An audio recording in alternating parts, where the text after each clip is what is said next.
वो सपना हम सब मिलकर के पूरा करें। आज का दिन हमें ये प्रेरणा देता है। साथियों, आज 2 अक्टूबर के दिन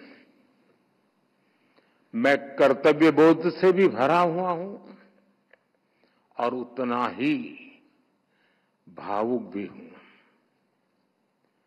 आज स्वच्छ भारत मिशन को, उसकी यात्रा को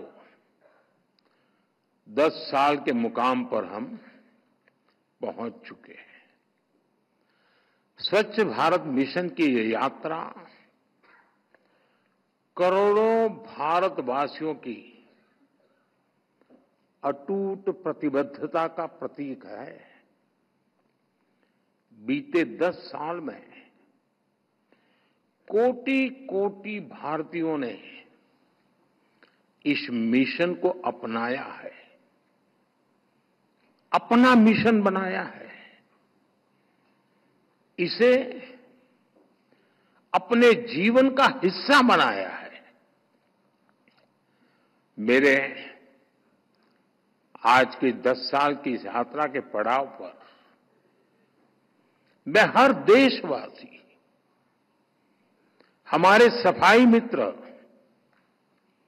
हमारे धर्मगुरु, हमारे खिलाड़ी,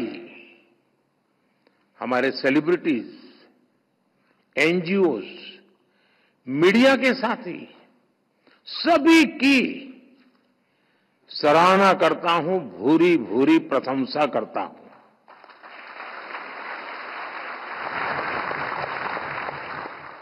आप सभी ने मिलकर स्वच्छ भारत मिशन को इतना बड़ा जन आंदोलन बना दिया। मैं राष्ट्रपति जी, उपराष्ट्रपति जी, पूर्व राष्ट्रपति जी, पूर्व उपराष्ट्रपति जी, उन्होंने भी स्वच्छता की ही सेवा इस कार्यक्रम में श्रमदान किया, देश को बहुत बड़ी प्रेरणा दी। मैं आज राष्ट्रपति उपराष्ट्रपति महोदय का भी हृदय से अभिनंदन करता हूं, धन्यवाद करता हूं। आज देश भर में स्वच्छता से जुड़े कार्यक्रम हो रहे हैं। लोग अपने गांवों को, शहरों को, मोहल्लों को, चाल हो, फ्लैट्स हो, सोसाइटी हो, स्वयं बड़े आग्रह से साफ सफाई कर रहे हैं। अनेक राज्यों के मुख्यमंत्री, मंत्रीगण और दूसरे जनप्रतिनिधि भी इस कार्यक्रम का हिस्सा बने, इस कार्यक्रम का नेतृत्व किया। बीते पखवाड़े में, मैं इसी पखवाड़े की बात करता हूं,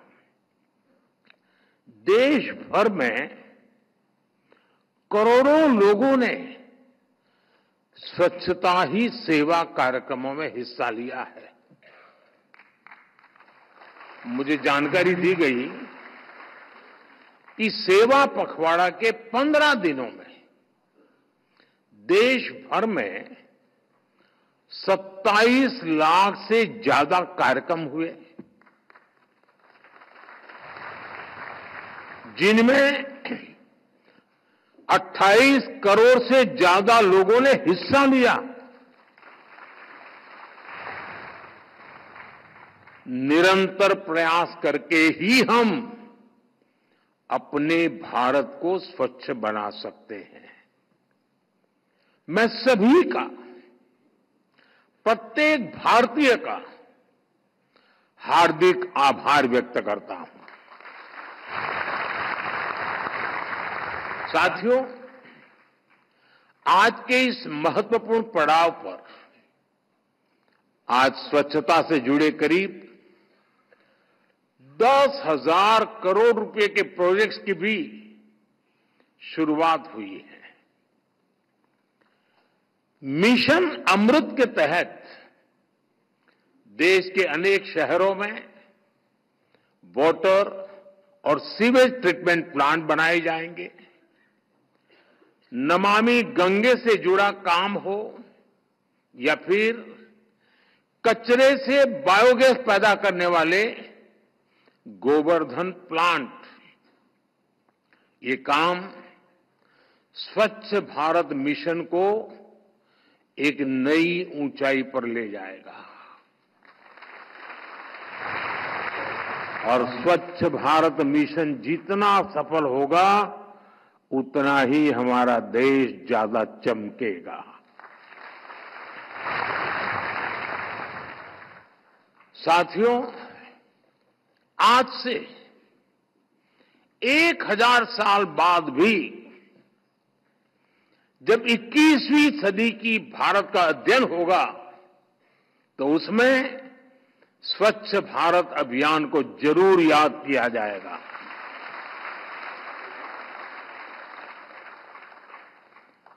स्वच्छ भारत इस सदी में दुनिया का सबसे बड़ा और सबसे सफल जन भागीदारी वाला, जन नेतृत्व वाला जन आंदोलन है। इस मिशन ने मुझे जनता जनार्दन की, ईश्वर रूपी जनता जनार्दन की साक्षात ऊर्जा के भी दर्शन कराए हैं। मेरे लिए स्वच्छताएं जनशक्ति के साक्षात्कार का पर्व बन गया है। आज मुझे कितना कुछ याद आ रहा है। ये अभियान शुरू हुआ, कैसे लाखों लाख लोग एक साथ सफाई करने के लिए निकल पड़ते थे। शादी ब्याह से लेकर सार्वजनिक कार्यक्रमों तक हर जगह स्वच्छता का ही संदेश छा गया। कहीं कोई बूढ़ी मां अपनी बकरियां बेचकर शौचालय बनाने की मुहिम से जुड़ी, किसी ने अपना मंगलसूत्र बेच दिया, तो किसी ने शौचालय बनाने के लिए जमीन दान कर दी, कहीं किसी रिटायर्ड टीचर ने अपनी पेंशन दान दे दी, तो कहीं किसी फौजी ने रिटायरमेंट के बाद मिले पैसे स्वच्छता के लिए समर्पित कर दिए।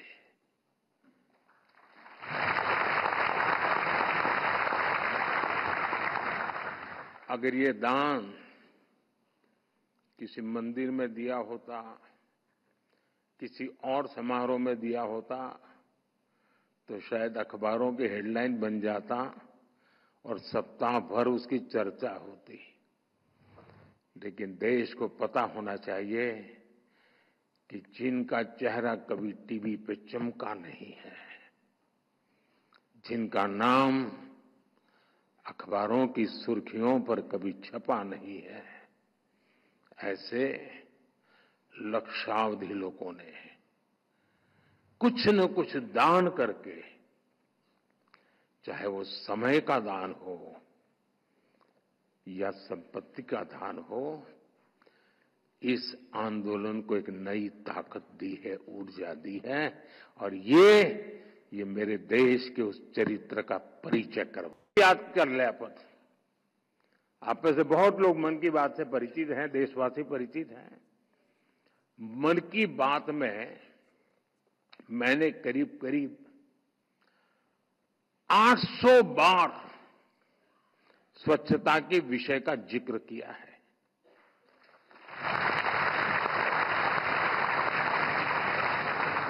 लोग लाखों की संख्या में चिट्ठियां भेजते हैं, लोग स्वच्छता के प्रयासों को सामने लाते रहे। साथियों, आज जब मैं देश और देशवासियों की इस उपलब्धियों को देख रहा हूं, तो मन में ये सवाल भी आ रहा है कि जो आज हो रहा है वो पहले क्यों नहीं हुआ। स्वच्छता का रास्ता तो महात्मा गांधी जी ने हमने आजादी के आंदोलन में ही दिखाया था, दिखाया भी था, सिखाया भी था। फिर ऐसा क्या हुआ कि आजादी के बाद स्वच्छता पर बिल्कुल ध्यान ही नहीं दिया गया। जिन लोगों ने सालों साल गांधी जी के नाम पर सत्ता के रास्ते ढूंढे, गांधी जी के नाम पर वोट बटोरे, उन्होंने गांधी जी के प्रिय विषय को भुला दिया। उन्होंने गंदगी को, शौचालय के अभाव को देश की समस्या माना ही नहीं। ऐसा लग रहा है जैसे उन्होंने गंदगी को ही जिंदगी मान लिया। नतीजा ये हुआ कि मजबूरी में लोग गंदगी में ही रहने लगे। गंदगी रूटीन लाइफ का हिस्सा बन गई। समाज जीवन में इसकी चर्चा तक होनी बंद हो गई। इसलिए जब मैंने लाल किले की प्राचीर से इस विषय को उठाया तो देश में जैसे तूफान खड़ा हो गया। कुछ लोगों ने तो मुझे ताना दिया कि शौचालय और साफ सफाई की बात करना भारत के प्रधानमंत्री का काम नहीं है। ये लोग आज भी मेरा मजाक उड़ाते हैं। लेकिन साथियों, भारत के प्रधानमंत्री का पहला काम वही है जिससे मेरे देशवासियों का, सामान्य जन का जीवन आसान हो।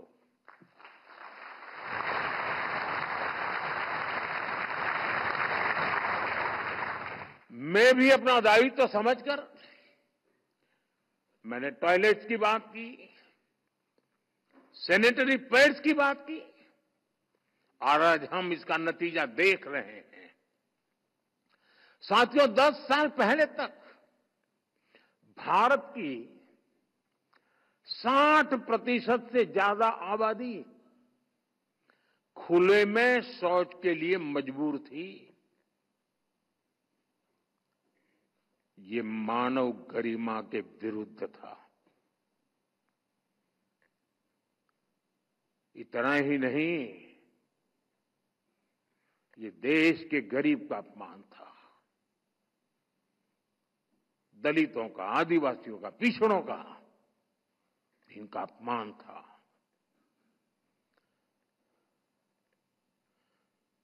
जो पीढ़ी दर पीढ़ी निरंतर चला आ रहा था। शौचालय न होने से सबसे ज्यादा परेशानी हमारी बहनों को, बेटियों को होती थी।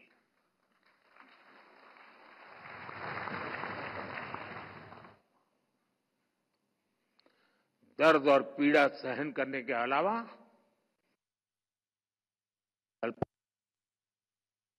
International food policy research institute, Washington, USA, university of California और ओहायो स्टेट यूनिवर्सिटी के वैज्ञानिकों ने मिलकर के स्टडी किया है।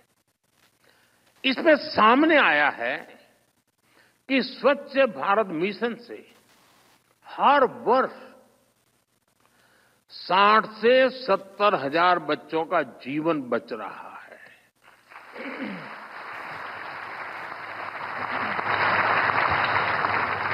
अगर कोई ब्लड डोनेशन करके किसी एक की जिंदगी बचा देना तो भी वो बहुत बड़ी घटना होती है। हम सफाई करके, कूड़ा कचरा हटा करके, गंदगी मिटाकर 60-70 हजार बच्चों की जिंदगी बचा पाए, इससे बड़ा परमात्मा का आशीर्वाद क्या होगा।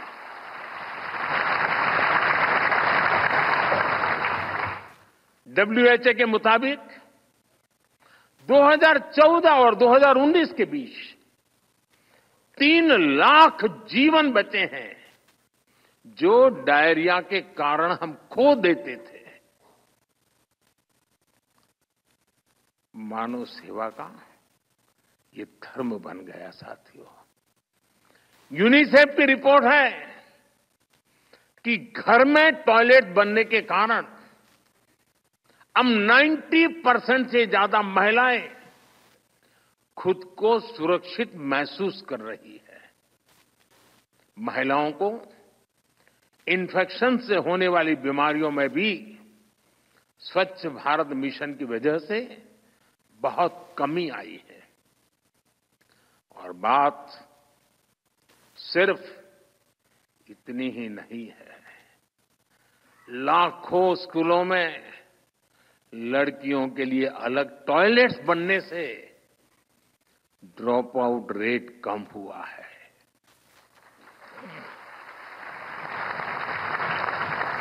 यूनिसेफ की एक और स्टडी है। इसके मुताबिक साफ सफाई के कारण गांव के परिवार के हर साल औसतन 50,000 रुपये बच रहे हैं। पहले आए दिन होने वाली बीमारियों के कारण ये पैसे इलाज पर खर्च होते थे या तो काम धंधा न करने के कारण आय खत्म हो जाती थी, बीमारी में जा नहीं पाते थे। साथियों, स्वच्छता पर बल देने से बच्चों का जीवन कैसे बचता है, मैं इसका एक और उदाहरण देता हूं। कुछ साल पहले तक मीडिया में लगातार ये ब्रेकिंग न्यूज चलती थी कि गोरखपुर में दिमागी बुखार से, उस पूरे इलाके में दिमागी बुखार से सैकड़ों बच्चों की मौत, ये खबरें हुआ करती थी। लेकिन अब गंदगी जाने से, स्वच्छता आने से ये खबरें भी चली गई। गंद के साथ क्या क्या जाता है ये देखिए।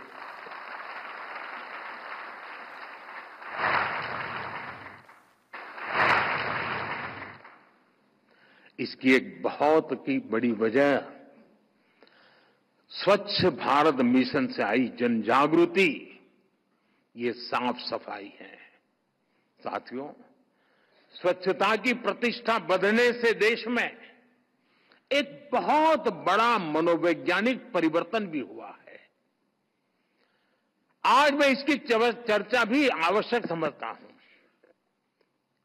पहले साफ सफाई के काम से जुड़े लोगों को किस नजर से देखा जाता था, हम सब जानते हैं।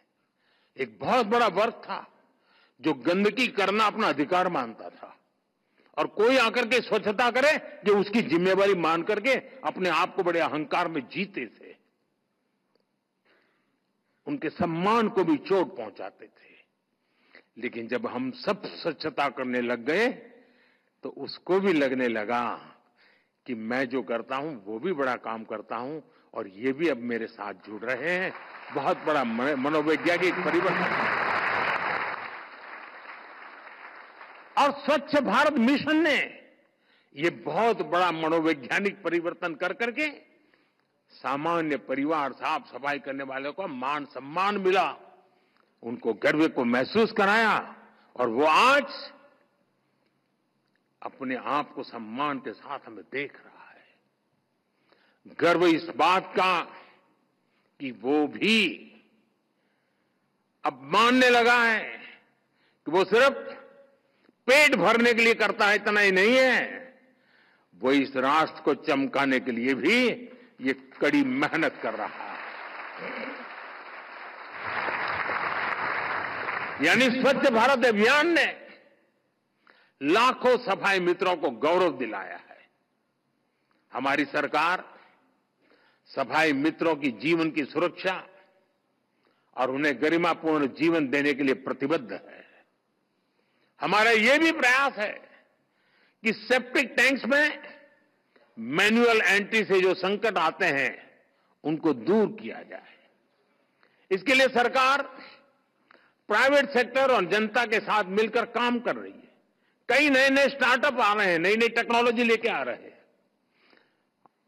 साथियों, स्वच्छ भारत अभियान सिर्फ साफ सफाई का ही प्रोग्राम है, इतना भर नहीं है। इसका दायरा व्यापक रूप से बढ़ रहा है। अब स्वच्छता संपन्नता का नया रास्ता बन रहा है। स्वच्छ भारत अभियान से देश में बड़े पैमाने पर रोजगार भी बन रहे हैं। बीते सालों में करोड़ों टॉयलेट बनने से अनेक सेक्टर्स को फायदा हुआ। वहां लोगों को नौकरियां मिली। गांवों में राजमिस्त्री, प्लंबर, लेबर ऐसे अनेक साथियों को नए अवसर मिले।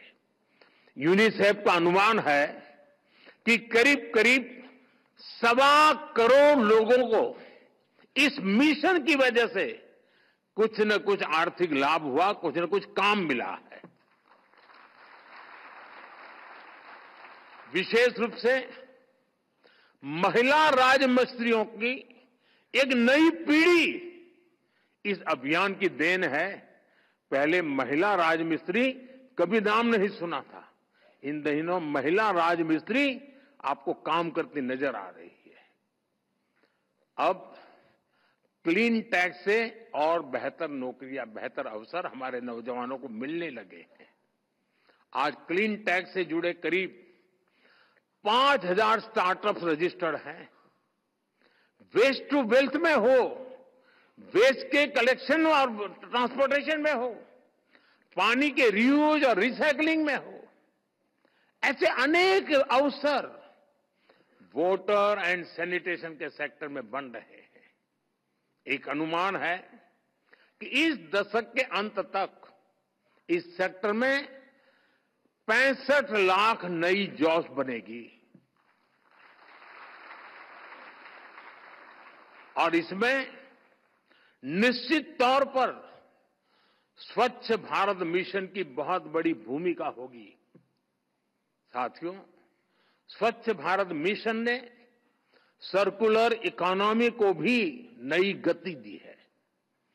घर से निकले कचरे आज कंपोस्ट, बायोगैस, बिजली और रोड पर बिछाने के लिए चारकोल जैसा सामान बना रहे हैं।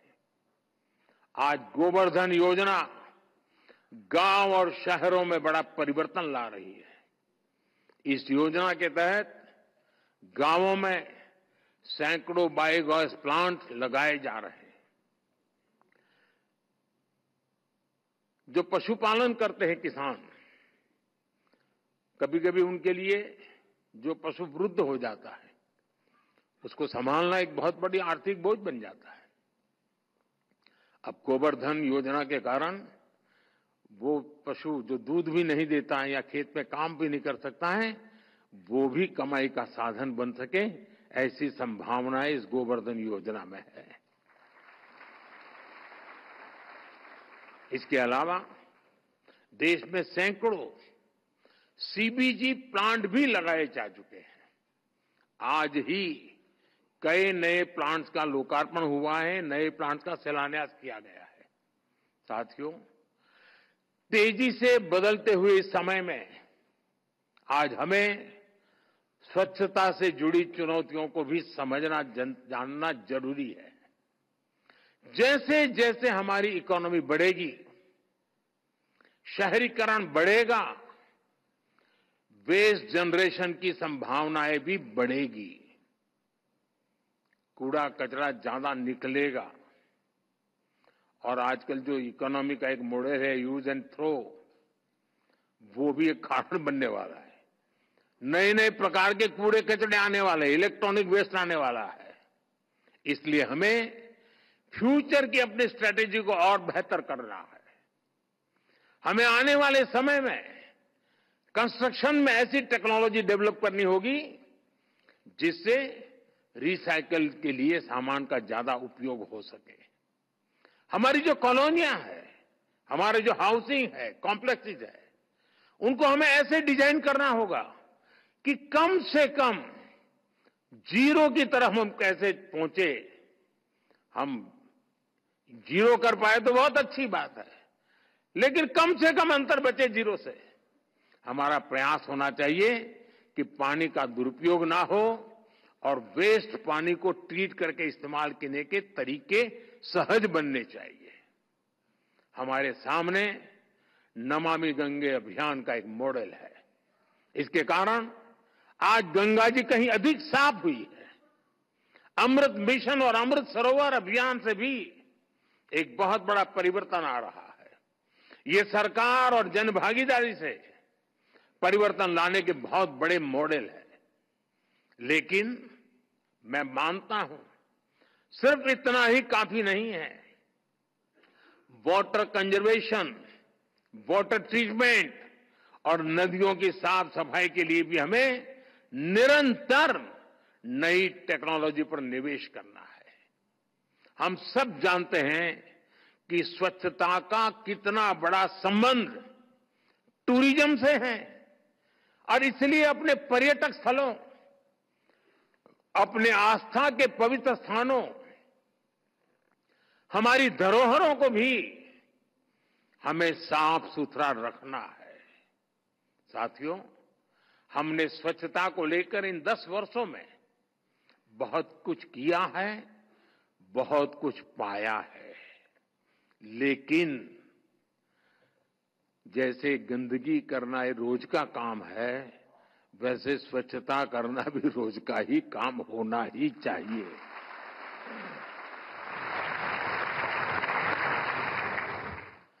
ऐसा कोई मनुष्य नहीं हो सकता है, प्राणी नहीं हो सकता है कि वो कहे कि नहीं मेरे से गंदगी होगी ही नहीं।